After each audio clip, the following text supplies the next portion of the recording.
The street. मैं हूं CA Sudarshan Bhandari और आज हम बात करने वाले हैं मोमेंटम म्यूचुअल फंड्स के बारे में।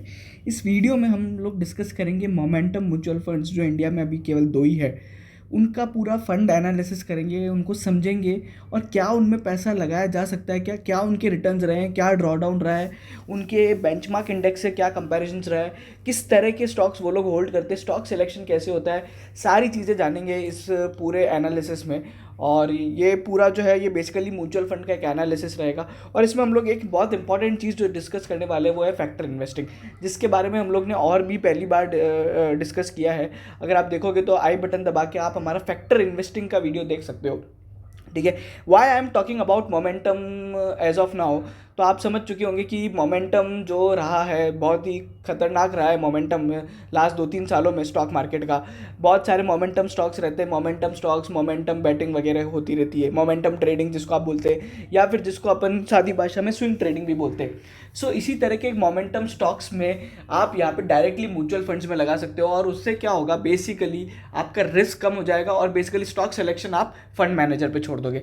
अगर अपन समझे तो उसका जो रिटर्न रहा है मोमेंटम स्टॉक का वो लगभग 1 साल का जो रहा है, मतलब मोमेंटम म्यूचुअल फंड का, वो 36% के आसपास रहा है। और इंटरेस्टिंग बात क्या है कि ये जो 36% का रिटर्न है ये लगभग सेम है जो कि स्मॉल केस ने दिया है। बहुत सारे आपने देखे होंगे अभी स्मॉल केस चल रहे हैं, तो बहुत सारे मोमेंटम स्मॉल केस चलते रहते हैं। ठीक है, मोमेंटम स्ट्रेटजीज को बहुत लोग बेसिकली अप्लाई करते हैं, तो उसके लगभग रिटर्न्स है।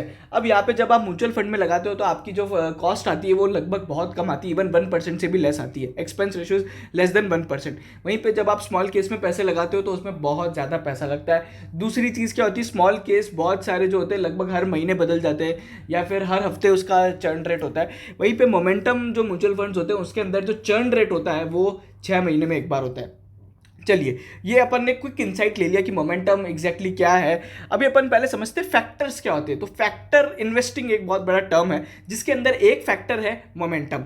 ठीक है, तो फैक्टर का मतलब क्या होता है, बेसिकली एक फैक्टर एक ऐसा कैरेक्टरिस्टिक होता है जिसके बेसिस पे अपन यहाँ पे ना long term risk and return performance of an asset को सेलेक्ट करते हैं।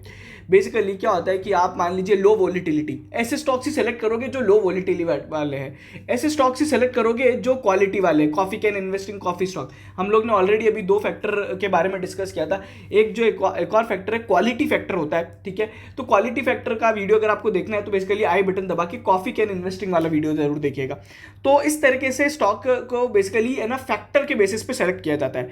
ठीक है, अब यहाँ पे बेसिकली ये फाउंडेशन है, ये आपका बिल्डिंग ब्लॉक है ऑफ इन्वेस्टिंग। ठीक है, तो बहुत सारे फैक्टर्स हैं। अभी एक वैल्यू फैक्टर भी होता है। वैल्यू फैक्टर मतलब जो बहुत ही डीप वैल्यू स्टॉक्स होते हैं ना, तो वैल्यू फंड्स भी होते हैं। फॉर एग्जांपल आईटीसी एक वैल्यू फंड है, यू कैन से, या फिर पीएसयूज जो है जो बहुत अच्छे परफॉर्म कर रहे हैं वो एक वैल्यू फंड है। अब अगर अपन देखें तो फैक्टर्स में यहाँ पे इंडिया में है ना इतना ज़्यादा चलता नहीं है factor investing. Why, because India का मार्केट अभी भी मतलब इतना ज़्यादा मैच्योर्ड नहीं है। बट वहीं पे अगर अपन बाहर के मार्केट देखेंगे ना, मतलब ब्लैक रॉक वगैरह या फिर यूएस का मार्केट, तो वहाँ पे बहुत ज़्यादा फैक्टर इन्वेस्टिंग बहुत ज़्यादा मतलब है ना वो है। फॉर एग्जाम्पल अगर अपन देखें तो 2017 से लेके 2022 तक जो फैक्टर इंडस्ट्री की ग्रोथ है वो आप देख सकते हो $1.9 ट्रिलियन से $3.4 ट्रिलियन हो गई है। बट एक और मैं जब बाहर की बात कर रहा हूँ तो एक इंटरेस्टिंग फैक्ट भी आपके साथ शेयर करना चाहूँगा। S&P 500 जो यूएस का फंड है, अगर अपन देखें तो S&P 500 versus S&P 500 momentum fund ने पिछले 10 साल में ज़रूर उसको बीट किया है। किसको? 10 ईयर्स में मोमेंटम फंड ने अपने मेन बेंचमार्क इंडेक्स S&P 500 को बीट ज़रूर किया है। बट उसने है ना एक बहुत लंबे समय तक, लगभग 6 से 7 साल तक है ना शुरू में अंडर परफॉर्मेंस देखी थी। तो फैक्टर इन्वेस्टिंग में एक और इंपॉर्टेंट चीज़ क्या हो जाती है कि आप जब भी पैसा लगाओ तो लंबे अवधि के लिए लगाओ और आपको पेशेंस रखना पड़ेगा। अगर अपन देखें तो इस चार्ट से आप बेहतर समझोगे। ये अपन ने 4 फैक्टर लिए हैं, लगभग 4-5 फैक्टर है। इसमें अपन ने एक बेंचमार्क लिया है निफ्टी 200। ठीक है, ग्रे कलर वाला निफ्टी 200 है। फिर बाकी अपन ने जो 4 फैक्टर डिस्कस किए, momentum, value, low volatility and quality. अब लो वोलेटिलिटी आप समझ गए होंगे जिसमें मूवमेंट बहुत कम होता है। ठीक है, क्वालिटी आप समझ गए मतलब एशियन पेंट्स वाले बढ़िया क्वालिटी वाले स्टॉक्स। ठीक है, कॉफी कैन स्टॉक्स। फिर वैल्यू वाले आप समझ गए जहाँ पे बेसिकली उनमें है ना डीप वैल्यू वाले होते हैं जिनका पी रेशो इंडस्ट्री के पी से कम होता है या फिर पीबी रेशो कम होता है। मोमेंटम आप समझ ही गए होंगे, बेसिकली जो बढ़ रहा है उसको पकड़ो और उसको और बड़े हुए भाव पे बेचो, उसको सादी भाषा में मोमेंटम बोलते हैं। ठीक है, अभी अगर आप इस समय जब वीडियो बन रहा है तो आपने देखा होगा अडानी पावर एक मोमेंटम स्टॉक बना हुआ है, फिर अगर आप देखोगे तो पेपर स्टॉक्स एक मोमेंटम है, ठीक है। तो इस तरीके से चलता रहता है। बीच में आपने देखा होगा ना फार्मा एपीआई वाले मोमेंटम कैच किया था, ठीक है। तो मोमेंटम हर हफ्ते भी बदल सकता है, हर महीने भी बदल सकता है। बस आपको आपका लॉन्ग टर्म सोचना पड़ेगा, आप कितने समय का होल्डिंग पीरियड के हिसाब से सोचते हो, ठीक है। तो एक एक महीने में मोमेंटम बदलता है, इवन वन डे में भी मोमेंटम बदलता है, ठीक है। तो अब मैं आपको क्या बता रहा हूँ, ये साल भर के होल्डिंग पीरियड के हिसाब से अगर फैक्टर्स को डाला जाए तो यहाँ पे एक बहुत बड़ा इंटरेस्टिंग क्या चीज़ है कि मोमेंटम ने कब कब यहाँ पे अंडर परफॉर्म किया है। तो अगर आप देखोगे तो पिछले 10 सालों में लगभग 3 बार तो सबसे लो पे अंडर परफॉर्म किया है। टॉप परफॉर्मिंग कब कब रही है, 2019 में। इवन इंटरेस्टिंग बात क्या है कि 2020 और 2021 में वैल्यू फंड्स ने ज़्यादा परफॉर्म किया था, बिकॉज जो डीप वैल्यू स्टॉक्स थे ना, अगर आपने देखा होगा पीएसयू स्टॉक्स में रैली आई थी तो उनने बेहतरीन परफॉर्म किया। और उसके बाद मैं आपको इस पूरे चार्ट से क्या बताना चाह रहा हूँ कि हर बार आपका मोमेंटम का बेसिकली जो फैक्टर है, जो बेस्ट परफॉर्मिंग फैक्टर होगा वो हर साल बदलेगा, डेफिनेटली बदलेगा। तो इसमें आपको बेसिकली लॉन्ग टर्म समय के लिए ही पैसा लगाए। और एक और मैं इंटरेस्टिंग चार्ट भी आपको बताऊंगा जहाँ पे बाकी अगर आप फैक्टर्स को अगर इनको कंपेयर करते हो ना तो उसमें लंबे समय में कोई ज़्यादा अंतर नहीं है। तो ये बेसिकली एक है ना समस्थिति एडवाइजर से हम लोग ने एक चार्ट उठाया। तो अगर आप देखोगे तो निफ्टी लो अल्फा क्वालिटी, या फिर अगर मोमेंटम, या फिर अगर आप देखो तो क्वालिटी जो है वो लो वॉलिटिलिटी है, अल्फा लो वॉलिटी है, तो उनके जो रिटर्न्स रहे ना लगभग सेम रहे हैं, ठीक है। फॉर एग्जाम्पल अगर आप देखोगे तो जो लो क्वालिटी उसका जो CAGR रिटर्न रहा है 30% का रहा है, वहीं पे जो 200 मोमेंटम फंड है उसका जो रिटर्न रहा है वो बेसिकली 29% के आसपास रहा है। तो ओवरऑल हमेशा एक फैक्टर को पकड़ लो, ठीक है। आपको जो अच्छा लगता है, मेरे को जो अच्छे लगते हैं मैं उसके बारे में वीडियो के अंत में जरूर बताऊंगा कि मेरे को कौन से 2 फैक्टर अच्छे लगते हैं। तो ये है। उसके बाद एक इंपॉर्टेंट बात क्या है कि निफ्टी 200 ने अपने बेंच जो मोमेंटम है ना, उसने निफ्टी 200 और निफ्टी मिड कैप और निफ्टी 50, निफ्टी नेक्स्ट 50 को काफी बेहतरीन तरीके से बीट किया है। इंपॉर्टेंट चीज एक और है, यहाँ पे ड्रॉडाउन भी खतरनाक होता है। मैं आपको ड्रॉडाउन का चार्ट भी दिखाऊंगा। तो कभी भी बाजार गिरेगा ना तो ड्रॉ डाउन बहुत खतरनाक होगा, हमेशा एक मान के चलो। क्योंकि आपने देखा होगा अडानी पावर है, ठीक है, 150 रुपये पे चल रहा था, एकदम से नीचे आ गया 100 रुपये, 50% ड्रॉ डाउन, ठीक है। तो ड्रॉ डाउन बिल्कुल रहेगा। आईटीसी में भी ड्रॉ डाउन आया था क्या, बाजार के फॉल में नहीं आया था, ठीक है। तो मोमेंटम स्टॉक्स में डेफिनेटली ड्रॉ डाउन आएगा, ये इसका सबसे बड़ा रिस्क फैक्टर है और ये इसका सबसे बड़ा डिसएडवांटेज भी है। और इंपॉर्टेंट बात एक और भी है कि जो मोमेंटम फैक्टर होता है ना वो बुल मार्केट में ज़्यादा बेहतरीन परफॉर्म करता है और बियर मार्केट में बहुत ही ख़राब परफॉर्म करता है, ठीक है। अगर बियर मार्केट में देखोगे तो उसके रिटर्न्स नेगेटिव चले जाते हैं, रिकवरी फेज में भी इतना अच्छा परफॉर्म नहीं करता। मोमेंटम फंड्स का सही समय कब होता है परफॉर्म करने का, जब मार्केट मतलब रिकवर हो चुका हो और अब आगे बढ़ने की तैयारी में हो, तब मोमेंटम फंड्स में पैसा लगाने का सही समय होता है। आप कह सकते हो कि अब मार्केट तो रिकवर हो गया है तो अभी एकदम सही समय है मोमेंटम फंड्स में पैसा लगाने का, ठीक है। बट ये जो बेसिकली इन्वेस्टिंग है, mutual fund investing, I don't even से कि आप है ना 6 महीने के लिए पैसा लगा रहे हो। यहाँ पे मिनिमम 1 ईयर पीरियड हॉरिजॉन है और अगर आप फैक्टर इन्वेस्टिंग में हो तो लगभग 3 साल का तो आपको लेना ही चाहिए कम से कम, ठीक है। रोलिंग रिटर्न्स क्या होता है, बेसिकली ये एक एवरेज रिटर्न्स होता है। तो अगर आप देखोगे तो कब कब किस तरीके से रोलिंग रिटर्न्स रहे हैं, 10 ईयर्स के रोलिंग रिटर्न्स क्या रहे हैं और क्या क्या ऑड्स ऑफ आउट परफॉर्मेंस है। बेसिकली एक साल के अंदर क्या परसेंटेज चांसेस है कि ये आउट परफॉर्म करेगा, 3 साल के अंदर कितना है, और वहीं पे 5 साल के अंदर कितना है, 7 साल के अंदर कितना है, 10 साल के अंदर कितना है। इस पूरे चार्ट से अपने को एक चीज़ जो समझ में आ गई है कि अगर आप है ना लंबे समय के पैसा लगाओगे तो 78% चांसेस ही हैं एक साल के अंदर आउट परफॉर्म करने के अपने बेंचमार्क को। वहीं पे अगर आप जब 7 साल के लिए पैसा लगाओगे तो 100% चांसेस है। The longer you bat the longer is the more is the chances of success, ठीक है। That is what I want to say कि momentum is not just for a medium term investing, ठीक है। Momentum factor अपन ने basically, मैं इसको आप समझा देता हूँ कि विनिंग जो स्टॉक्स होते हैं जो बढ़ रहा है उसको बेसिकली पैसा लगाना, ठीक है। अब यहाँ पे मोमेंटम का जो तरीका होता है इसमें वही चीज़ें बताइए कि भावी भगवान है। देखो आप कह सकते हो कि अडानी पावर दो it is a low quality stock है as compared to other power stocks, but उसका जो शेयर प्राइस का रिटर्न रहा है वो सबसे खतरनाक रहा है। And at the end we in the market are just to make the returns from the investing, ठीक है। तो अब मोमेंटम इन्वेस्टिंग में बेसिकली क्या होता है वो यहाँ पे सब चीज़ें बताइए। फिर यहाँ पे बेसिकली है ना एक एफिशिएंट मार्केट थ्योरी जिसने लिखी थी, तो उनका क्या कहना है, और इवन आपने भी देखा होगा, एक स्टॉक जब अंडर परफॉर्मेंस फेज में आ जाता है तो वो लगातार अंडर परफॉर्म करता रहता है, ठीक है, और जैसे ही वो आउट परफॉर्मेंस फेज में आता है वो लगातार आउट परफॉर्मेंस करता है, और मोमेंटम बेसिकली इसी इन्वेस्टिंग फिलोसॉफी को भी यहाँ पे अप्लाई करता है, ठीक है।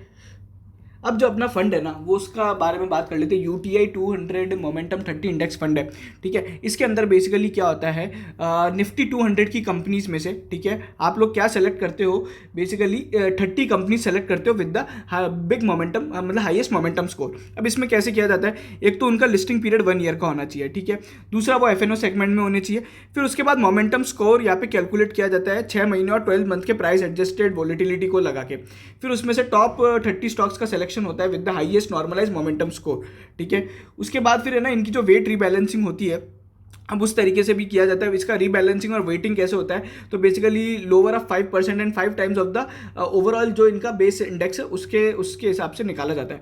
अब इसमें अपने को ज़्यादा दिमाग नहीं लगाना है क्योंकि ये तो NSE करके देता है, इवन फंड मैनेजर भी नहीं करता है। स्टॉक सिलेक्शन इस इंडेक्स फंड के अंदर NSE करता है। NSE का जो इंडेक्स है, NSE का निफ्टी 200 मोमेंटम 30 इंडेक्स फंड, उसको बेसिकली अपन कॉपी करते हैं, ठीक है। इसमें 2 बार साल के अंदर चेंजेस आते हैं, 6 महीने में ही इसका फंड बदलेगा, ठीक है। तो अगर आप देखोगे जून और दिसंबर में ही फंड बदलता है। बट क्या फंड, अब आप बोल रहे हो कि सर ये तो निफ्टी का है, तो क्या मतलब सही में फंड बदलता भी है या वही स्टॉक्स रह जाते हैं, तो डेफिनेटली बदलता है, ठीक है। पूरा का पूरा फंड ही बदल जाता है। I give you just an example also. तो ये बेसिकली है ना जब अक्टूबर 2021 का है, ये तब का मोमेंटम इंडेक्स फंड के कॉन्स्टिट्यूएंट्स हैं UTI के, Tata Motors, Hindalco, Bajaj finance, Wipro, SBI, ठीक है, तो UPI और अपना अडानी एंटरप्राइजेस वगैरह। वहीं पे अगर अपन देखें मार्च जो अपना अभी वाला है, मार्च 22, अभी कौन कौन से, तो टाइटन आ गया है, SBI अभी भी रहा है, बजाज फिनसर्व आ गया है, अडानी एंटरप्राइज अभी भी है। तो थोड़े बहुत फंड्स तो स्टॉक्स तो वही रहेंगे, बट इनके कॉन्स्टिट्यूएंट्स पूरे पूरे बदल जाते हैं। इवन माइंड ट्री भी अभी है, ठीक है। तो चेंजेस आते हैं, बट कॉन्स्टिट्यूएंट में चेंजेस आते हैं, इन टर्म्स ऑफ वेट भी चेंज आ जाता है, ठीक है। बट आप ये ज़रूर कह सकते हो कि हाँ, इन फंड्स में इतना ज़्यादा कभी चेंजेस नहीं आता है, ठीक है। फिर अगर आप हिस्टोरिकल परफॉर्मेंस देखोगे, मैंने आपको बताया था कि 2 मोमेंटम ने तो बीट किया है अपने ओवरऑल फंड्स को, ठीक है। फिर ये कैलेंडर ईयर रिटर्न्स है, बहुत बार अंडर परफॉर्मेंस, आउट परफॉर्मेंस देखने को मिलती है, बट जनरली लॉन्गर समय में अपन ने इसे बीट किया है, ठीक है। फिर ये बेसिकली वोलेटिलिटी और वो सब चीज़ें बताई गई है। तो इसमें वोलेटिलिटी रहती है, मैंने आपको बता दिया है। मैं कोई भी डेटा पैटर्न या चार्ट दिखा के आपको ये तो नहीं बोल सकता कि वोलेटिलिटी और रिस्क आपकी कम रहेगी, ठीक है। उसके बाद SIP रिटर्न्स है। तो SIP रिटर्न्स यहाँ पे आप देख सकते हो तो किस तरीके से रहे।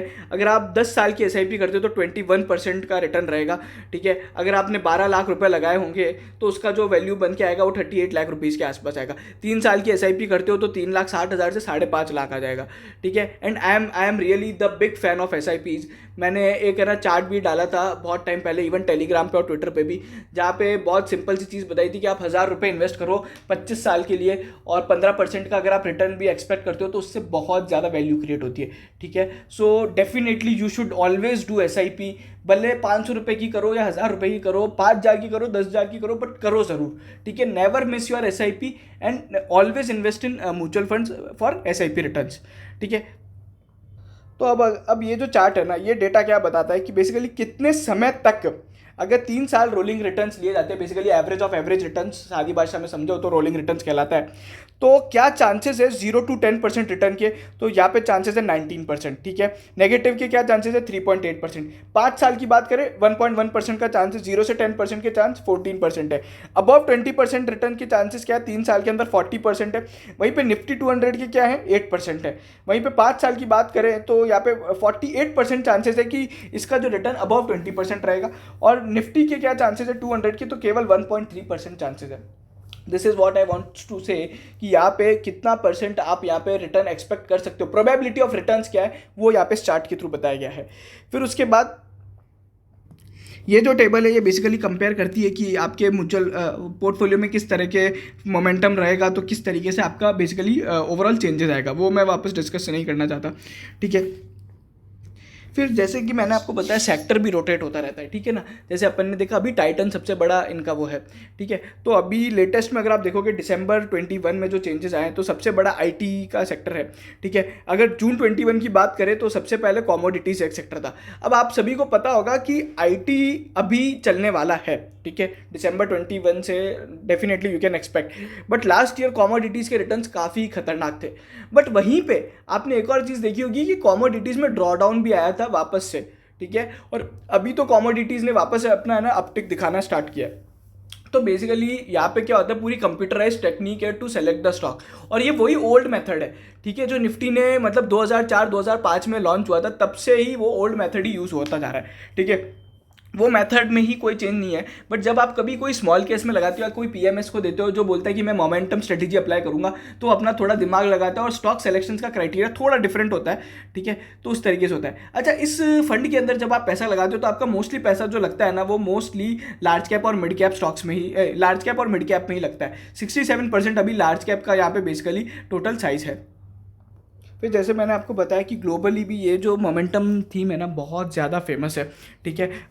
MSCI का बहुत बड़ा फंड है, ठीक है। तो ये बेसिकली फंड साइजेस है और मोमेंटम्स के वो बारे में बताया गया कि globally it is very very common, ठीक है। फिर एक ये इंटरेस्टिंग चार्ट क्या है, ये एक और चीज़ जो बताता है कि मैं आपको एक सिंपल टर्म्स में बताऊं कि कैसे है ना मिड कैप और स्मॉल कैप के शेयर्स का या कैप का है ना रेशो बदल जाता है।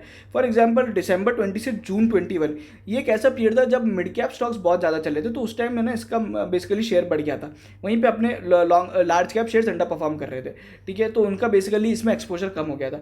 वापस अब देखोगे तो अभी लार्ज कैप शेयर्स ने भी काफ़ी अच्छा परफॉर्म किया है, ठीक है। जितने भी आप लार्ज कैप देख सकते हो एशियन पेंट्स वगैरह, तो उन्होंने भी काफ़ी अच्छा परफॉर्म किया। But they were the late runners because सबसे पहले मिड कैप भागे थे, बहुत ज़्यादा भागे थे। शुरू के जो 6 महीने में काफ़ी ज़्यादा एक रैली आई थी मिड कैप में 2021 के अंदर।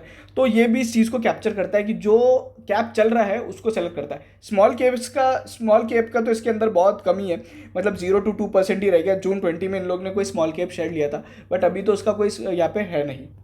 फिर एक इंटरेस्टिंग टेबल क्या बताती है कि कितने महीने 203 महीने लास्ट 203 मंथ्स में परसेंटेज ऑफ मतलब कब कब इन लोग ने ना पॉजिटिव रिटर्न्स दिए हैं। तो निफ्टी मोमेंटम ने ना 64 टाइम्स यहाँ पे ना पॉजिटिव रिटर्न्स दिए। तो you can just compare overall की हिस्ट्री क्या रही है। वही मैंने आपको बोला कि जितना आप लॉन्ग टर्म सोचोगे उतना बेहतरीन परफॉर्मेंस होगी। फिर ये लास्ट फाइनल एक चार्ट है जो आप देख लो कि किस तरीके से पैसा बना है 2005 से अगर आप देखोगे मोमेंटम का, ठीक है। तो 1 lakh rupees invested in Nifty and Nifty 200 and Nifty momentum, ठीक है, उस तरीके का चार्ट है। Sorry 10,000 rupees invested. और फाइनली अपन अब बात कर लेते हैं अपने जो म्यूचुअल फंड है उसका की स्कीम डिटेल्स क्या क्या है। देखो इसके अंदर है ना इनिशियल इन्वेस्टमेंट आप 1,000 रुपीज़ से कर सकते हो। आपका SIP जो होता है 1,000 रुपीज़ का होगा। लमसम करना है तो 5,000 रुपीज़ लगते हैं। बट अगर आप SIP इन्वेस्टर बन जाते हो और फिर उसके बाद आपको लमसम करना है तो आप वापस 1,000 रुपीज़ से कर सकते हो। कुल मिला के 1,000 रुपये की आप SIP चालू करो, I would say suggest you, ठीक है। उसके अलावा इसका जो बेसिकली यहाँ पे एक्सपेंस रेशो है, तो एक्सपेंस रेशो इसका लगभग 0.40% के आसपास आता है, ठीक है। Why I would go with UTI momentum fund, why not way with the Motilal Oswal. देखो मोतीलाल ओसवाल अभी Feb 22 में ही आया है, ठीक है। और क्या होता है कि शुरू के 3 महीने में ना वो फंड डिप्लॉय करते हैं, तो अभी आपके रिटर्न्स अच्छे नहीं होंगे। तो मोतीलाल का तो अभी है ना 17 करोड़ के आसपास का ही AUM है। इसमें जो लगभग अभी एसेट अंडर मैनेजमेंट है तो वो करीबन है ना 1100 करोड़ के आसपास है, ठीक है। और ये सारी चीज़ें मैंने आपको बता दी, लगभग सब चीज़ें मैं लगभग डिस्कस कर चुका हूँ। और इम्पॉर्टेंटली अगर आप, मैं एक और डिस्क्लोजर के तौर पे ये भी बताना चाह रहा हूँ कि निफ्टी ने इसको बेसिकली बीट किया है क्या, और NAV ग्रोथ, मतलब आप एक और चीज़ समझो कि बहुत बार है ना डिफरेंस आता है फंड के रिटर्न में और इंडेक्स के रिटर्न में। फॉर एग्जांपल अगर 28 फरवरी 2022 को देखें आप, सिंस इंसेप्शन जब ये फंड चालू हुआ है 2021 के आसपास चालू हुआ था, तो NAV ग्रोथ इसकी रही है 29%, बट इसके बेंचमार्क इंडेक्स की 32% रही है। अब ये क्यों होता है, बेसिकली बहुत सारे ऐसे एक्सपेंस भी होते हैं जो आपके टोटल एक्सपेंस रेशो में इंक्लूड नहीं होते हैं, ठीक है। जो मोस्टली क्या होता है एडमिन चार्जेस वगैरह होते हैं, कुछ ऐसे एक्सपेंस होते हैं जो डेफिनेटली नहीं इंक्लूड होते। तो आपका रियल एक्सपेंस रेशो क्या बैठेगा, तो यहाँ पे 32% को जब आप माइनस करोगे 29.66 से, तो वो लगभग बैठेगा जो कि आएगा करीबन 2.5% का आपका रियल एक्सपेंस रेशो होता है। ये आप हमेशा कैलकुलेट कीजिए केवल फंड के बताए हुए एक्सपेंस रेशो पे मत बात कीजिए, रियल एक्सपेंस रेशो हमेशा कैलकुलेट कीजिए, जिसका सिंपल फॉर्मूला है बेंचमार्क इंडेक्स वर्सेस आपका फंड का रिटर्न। ये इंडेक्स फंड में सबसे ज़्यादा चलता है। तो ये था मेरा एनालिसिस यूटीआई मोमेंटम फंड पे, जो आपको उसमें पैसा लगाया जा सकता है। इसके अलावा एक क्वालिटी फंड्स भी होते हैं जिसके अंदर पैसा लगाया जा सकता है, और लो अल्फा लो क्वालिटी वोलेटिलिटी वाले फंड्स भी होते हैं। ठीक है, तो हम लोग ज़रूर लो वोलेटिलिटी फंड भी डिस्कस करेंगे। आईसीआईसीआई का एक लो वोलेटिलिटी फंड है, और अल्फा और क्वालिटी तो हम लोग ऑलरेडी कॉफ़ी कैन इन्वेस्टिंग में डिस्कस कर चुके हैं। तो this is one of the advice we would suggest to bet on the in this current new year. आप 2022 में यहाँ पे 2023 में यूटीआई मोमेंटम इंडेक्स फंड में पैसा लगा सकते हैं। ये वीडियो यही खत्म होता है। काफ़ी डिटेल्ड वीडियो था, लंबा भी था, बट हम लोग ने सारी चीज़ें आपको बताने की कोशिश करी है। तो प्लीज़ सब्सक्राइब आवर चैनल और ज़्यादा से ज़्यादा शेयर करें, और हमें टेलीग्राम पे फॉलो करें, और हमें ट्विटर पे ज़रूर फॉलो करें, जहाँ पे हम लोग डेली न्यू इनसाइट्स और क्विक इनसाइट्स अपलोड करते रहते हैं। Thank you so much.